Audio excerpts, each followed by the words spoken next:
22-ci əsr kanalının bugünkü buraxılışında hər birinizi xoş gördük, dəyərli izləyicilər. Şanlı ordumuz artıq 3 rayonu işğaldan azad edib. Son olaraq Zəngilanın işğaldan azad edilməsi ilə ordumuz cəbhənin cənub istiqamətində üstünlüyü tam təmin edib. Cəbhə bölgəsində olan jurnalistlər bildirirlər ki, Zəngilanın itirilməsi erməniləri şoka salıb. Çünki bura onlar üçün çox önəmli idi. Məhəmməd Türkmən yazır. Cəbrailin ardınca Zəngilanın da azad olunması bu istiqamətdə gücümüzü artırıb. Füzuli açar idi. Ermənilər oradakı güclərinə çox güvənirdilər. Amma o güc qırıldı və ardı da gəlir. Düşmən də etiraf edir ki, cənub istiqamətində müqavimət göstərə bilmir. Güya taktiki olaraq geri çəkilir. Belə geri çəkilə-çəkilə gedib İrəvana çıxacaqlar. Ordumuz isə yenə uğurlu əməliyyat keçirib. Hər dəfə güclü müqavimət görən kimi ermənilər qaçırlar. Bu dəfə də qaçıblar. Yeni qənimətlər və mövqelər ələ keçirilib. Qubadlı istiqamətində belə əməliyyatların sürətlənməsi yaxın günlərdə Qubadlının da azad olunan şəhərlər arasında olacağına əminlik yaradır. Çox keçməz yeni xəbərlər gələr. Statın sonu. Zəngilan məğlubiyyəti erməniləri niyə şoka salıb? Bu barədə danışan analitik Asif Nərmanlı maraqlı faktları bölüşüb. O yazır. Zəngilanın azad olunmasının hərbi strateji əhəmiyyəti bunlardır. İranla sərhəd nəzarətə götürülməklə Ermənistana gələ biləcək humanitar hərbi yüklərin qarşısı alındı. Ermənistanın Gürcüstandan başqa əsas olan və ən çox istifadə etdiyi İran çıxışı bağlandı.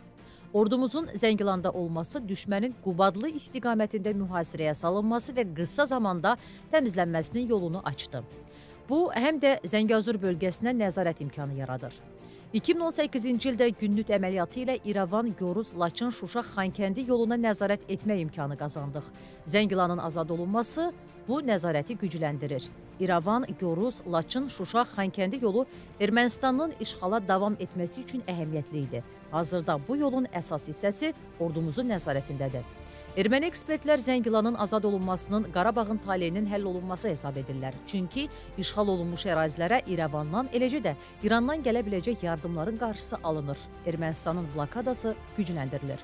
Vardeniz Ağdərə, Sod Kəlbəcər yolu, o cümlədən İrəvan, Goruz, Laçın, Şuşa, Xankəndi yolunun bir hissəsi nəzarətdə saxlanılır. Bu yollardan gələn hərbi və digər yüklər dərhal məhv edilir. Hətta erməni ordusuna gələn qida yüklərinə də imkan verilmir. Cəbhədə döyüşən hərbiçilərimizdən ermənilər acından öləcək xəbərlərini alırıq. Hərbi əməliyyatların taktikası incəliklərinə qədər hesablanıb. Ordumuz tarix yazır. Statın sonu. Bəs hazırda cəbhədə nə baş verir? Doğrudanmı ermənilər Murovu yenidən ələ keçiriblər? Cəbhə bölgəsində olan hərbi jurnalist Səxavət Məmməd yazır. Dünən gecə saatlarından başlayaraq bu dəqiqəyə qədər artilleriya səsi dayanmayıb. Rəsmi xəbərlərdən əlavə deyə bilərəm ki, Tərtər, xüsusən Ağdam istiqaməti atəşə tutulub. Düşmən tərəfi daha çox Qarakənd və Uzundərədən artilleriya zərbələri endirirdi. Zəngilanın işğaldan azad edildiyi xəbəri açıqlanarkən daha çox fəallaşdılar. Azərbaycan artilleriyası da düşmənin atəş nöqtələrinə zərbələr endirdi. Bəzən elə olurdu ki, atəş və mərmi səslərindən qulaq tutulurdu. Cəbhənin hər iki istiqamətində uğurlu əməliyyatlar həyata keçirilir. Bugün yenə Murovla bağlı erməni tərəfi bir informasiya yaydı. Əmin edə bilərəm ki, bu da yalan idi. Murov bizdədir. Hava qaralandan sonra diqqətimi çəkən və şəxsən mənə ləzzət edən şeylərdən biri də dərinliklərdə tez-tez işıqlandırmadan istifadə etmələri oldu. Yəni onlar dərinlikdə belə rahat deyirlər. Statın sonu. Artıq daha bir rayon uğrunda döyüşlərin getdiyi bildirilir. Bunu həm erməni tərəfi, həm də Azərbaycan Müdafiə Nazirliyi açıqlayıb. Müdafiə Nazirliyinin açıqlamasına diqqət edin. Stat. Oktyabrın 20-si gün ərzində və 21-nə keçən gecə cəbhənin Ağdərə, Füzuli, Cəbrayıl və Qubadlı istiqamətlərində döyüş əməliyyatları müxtəlif intensivliklə davam edib. Düşmən müdafiə mövqelərimizi atıcı silahlar, mina atanlar və toplardan atəşə tutub.